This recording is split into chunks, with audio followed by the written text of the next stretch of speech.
जय गुरुदेव जी महाराज को ही हैं। आप कहोगे कैसे, तो इसका एक प्रमाण देना चाहती हूँ। संत जो भी संसार में पूरे संत आते हैं वो अपने अधिकार को लेकर आते हैं। जैसे बाबा जय गुरुदेव जी महाराज आए हैं, बात गुरु गोविंद सिंह जी के समय की है कि ऐसे ही गुरु गोविंद सिंह जी का दरबार लगा हुआ था, सत्संग चल रहा था, उनकी गुरुवाणी सुनाई जा रही थी और उस सत्संग में एक मुसलमान राजा आकर बैठा था और उस मुसलमान राजा उनकी वाणी को सुन रहा था, उनके सत्संग को सुन रहा था। तो सत्संग में गुरु गोविंद सिंह जी बता रहे थे कि जिसके भाग्य में जो लिखा होता है उसे वही मिलता है और भाग्य का लिखा कभी कोई नहीं मिटा सकता और इसीलिए तुम्हारे भाग्य में जो होगा वही तुम्हें मिलेगा, ना उससे ज्यादा मिलेगा ना उससे कम। इसीलिए कभी भी अपने भाग्य पर, अपने कर्म पर विश्वास रखो। जो कर्म तुम करोगे उससे से ही तुम्हारा भाग्य बनेगा। और इस तरह की वाणी, जब अमृत वाणी वो सुना रहे थे तो वो मुसलमान राजा उस बात को सुन रहा था। सत्संग खत्म होने के बाद ऐसे जैसे हम आप यहाँ बैठे, एक साधारण प्रेमी, एक शिष्य उठकर गुरु गोविंद सिंह जी के पास गया और चरण पकड़कर रोने लगा कि हुजूर मालिक मुझ पे दया कीजिए। आपने तो कह दिया कि जिसके भाग्य में जो होगा उसके कर्म के हिसाब से उसे मिलेगा, लेकिन आप मुझ पर दया कीजिए क्योंकि मेरा भाग्य बड़ा दुर्भाग्य है। मेरे घर में 2 वक्त की रोटी नहीं है, मैं बहुत गरीब हूँ, बहुत दीन हूँ, मैं अपने परिवार का पालन पोषण नहीं कर पा रहा हूँ। आप मुझ पर दया दृष्टि कर दीजिए।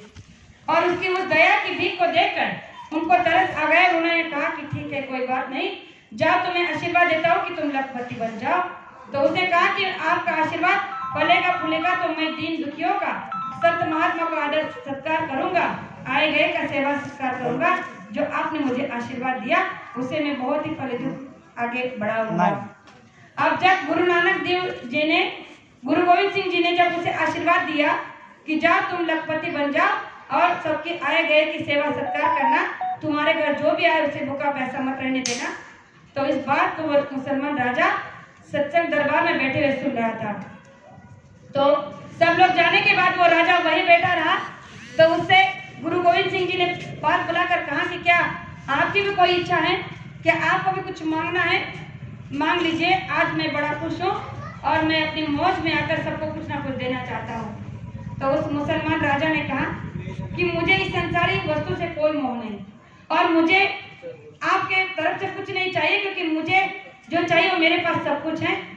लेकिन मेरे मन में जो एक उपवास मेरे अंदर चल रहा है एक बात को लेकर, उस बात को मैं आपसे समझना चाहता हूँ कि ये कैसे हो सकता है। तब उन्होंने कहा कि कौन सी बात है जो आपको खाई जा रही है। तब उस मुसलमान राजा ने कहा कि अभी अभी सत्संग में आपने कहा कि जिसके भाग्य में जो होगा उसे वही मिलेगा, ना कम ना ज्यादा। और जब इसके भाग्य में धन नहीं था, पैसा नहीं था, तो आपने इसे आशीर्वाद कैसे दिया कि जाओ और तुम लखपति बन जाओ और दीन दुखियों का सेवा सत्कार करो, आए गए की सेवा सत्कार करो, अपने परिवार का भरण पोषण करो। जब इसके भाग्य में था ही नहीं तो आपने ये कैसे दिया, क्यों दिया, मैं जानना चाहता हूँ। और जैसे उस मुसलमान राजा के मुख से गुरु गोविंद सिंह जी ने ये बात सुनी तो उन्होंने एक शिष्य को बुलाकर कहा कि एक कोरा कागज लेकर आओ। और जैसे कोरा कागज लेकर आए तो उन्होंने उस कोरे कागज पर अपना अंगूठे का निशान लगाया और राजा से कहा कि देखो ये निशान उल्टे है या सीधे। तो उसने कहा कि ये निशान उल्टे लग रहे हैं, दिख रहे, उल्टे दिख रहे। तो उसी समय गुरु गोविंद सिंह जी ने कहा कि जरा स्याही लेकर आओ। तुरंत स्याही लेकर आया और स्याही से भरा हुआ अंगूठा दोबारा से उसी कागज पर छापा डाला। तो फिर उसने कहा कि अब देखो। तो उसने कहा कि अब ये सीधा लग रहा है।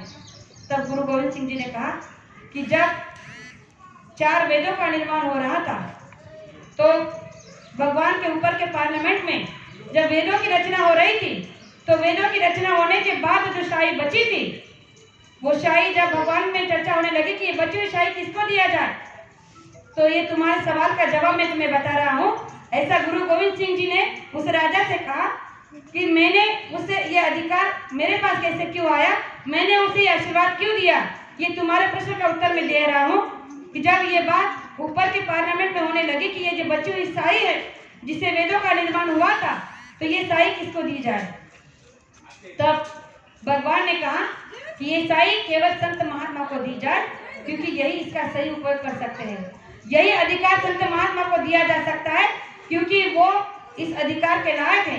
अगर संसार में कभी किसी मानव को किसी चीज की कमी पड़ती है, लेकिन वो मानव, वो मनुष्य के चरणों में, अपने संत सदगुरु के चरणों में समर्पित है, तो ये अधिकार संत को दिया जाता है कि वो ईसाई से उसके भाग्य को बदल सकता है, ईसाई से उसके कर्म के लेख को बता सकता है, और ये अधिकार हम संतों को मिला है। और इसीलिए मैंने इसके भाग्य के लेख को मिटा दिया।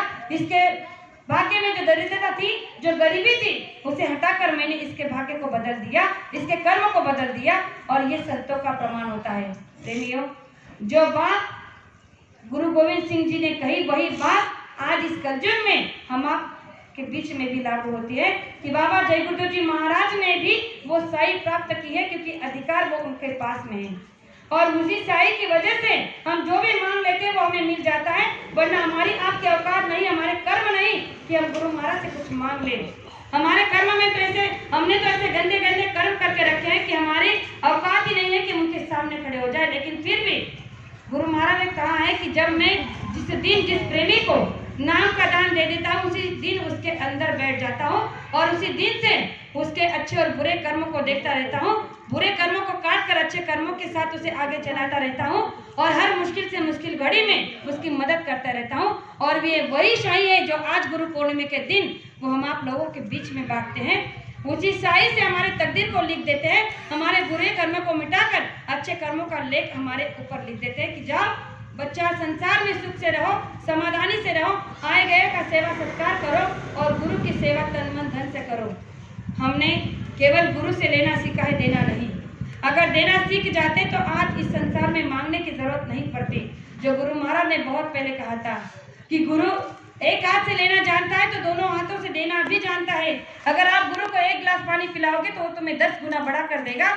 इसका प्रमाण मैं जीता जागता हूँ। मेरे परिवार में गुरु महाराज की जो दया का प्रमाण मुझे मिला है, दया का जो अनुभव मुझे मिला है, आज मैं यह शब्दों में बयान नहीं कर सकती। उसके लिए मुझे दिन महीने साल लग जा सकते हैं, लेकिन उनकी महिमा, उनका वर्णन, उनके उपकार खत्म नहीं हो सकते। इतना उपकार गुरु महाराज ने मुझ पर किया है। तो मैं ये समझना चाहती हूँ कि उपकार केवल मेरे पर किया, ऐसा नहीं, जिन जिन प्रेमियों को उन्होंने नाम का दान दिया है उन सभी पर किया है। लेकिन हम एहसान फरामोश है। हमने वक्त के साथ ही गुरु को बदल दिया, वक्त के साथ ही गुरु का साथ छोड़ दिया, तो हमें दया का अनुभव कहाँ से मिलेगा। इसलिए गुरु महाराज ने कहा कि जीवात्मा की लगन जब एक बार संसारी, जैसा आज हमारे आपकी शादी हमारे संसारी पति से हो जाती है, एक बार अगर संसारी पति के साथ हमारा विवाह हो जाता है तो शादी के बाद हम पतिव्रता कहलाने लग जाते हैं। क्यों? क्योंकि हम पति की सेवा, आज्ञा का पालन करते हैं। गुरु महाराज ने कहा कि जो नारी कलयुग में अपने पति की सेवा करेगी तन मन धन से, वो पतिव्रता कहलाएगी। वही विधान हमारी जीवात्मा पर भी लागू होता है। एक बार अगर हमने जिस गुरु से नाम का दान ले लिया, वो हमारे जीवात्मा के पति बन जाते हैं। जब जीवात्मा का लगन उस परमपिता परमात्मा से लग जाता है तो वो पतिव्रता बन जाती है। और इसी पतिव्रता जीवात्मा को अगर हमने कलंकित कर दिया तो आप पतिव्रता कहलाने नहीं सकते। इसीलिए गुरु महाराज ने कहा कि इस गलती की माफी करने का डिपार्टमेंट केवल संतों के पास है। कि अगर आपसे कोई गलती हो भी गई है तो आज के इस गुरु पूर्णिमा के महापर्व पर या आकर आप अपने गुरु से माफी मांग लीजिए तो गुरु आपको माफ कर देंगे। हमारे उनके हाथ में जो साई मिली है हमारे तकदीर को बदलने की, आज वो मौका आप हाथ से चुकने मत देना। यहाँ पर बैठे हुए सारे प्रेमियों से मैं यही कहना चाहती हूँ कि ये कलयुग का महादौर बड़े ही नाजुक तौर से गुजर रहा है। गुरु महाराज ने कहा कि आगे ऐसा ऐसा समय आएगा कि संसारियों की आप हालत देखकर आपके रोंगटे खड़े हो जाएंगे। ये बात केवल संसारियों के नहीं, सत्संगियों के बीच में भी होगी। जो केवल गुरु का हाथ पकड़कर चलेगा उसे ही गुरु इस संसार के भवसागर से पार करा सकते हैं, वरना उन्हें पीछे मुड़कर देखने की आदत नहीं है। इसलिए एक छोटा सा प्रमाण देना चाहती हूँ। वैसे भी समय बहुत हो चुका है।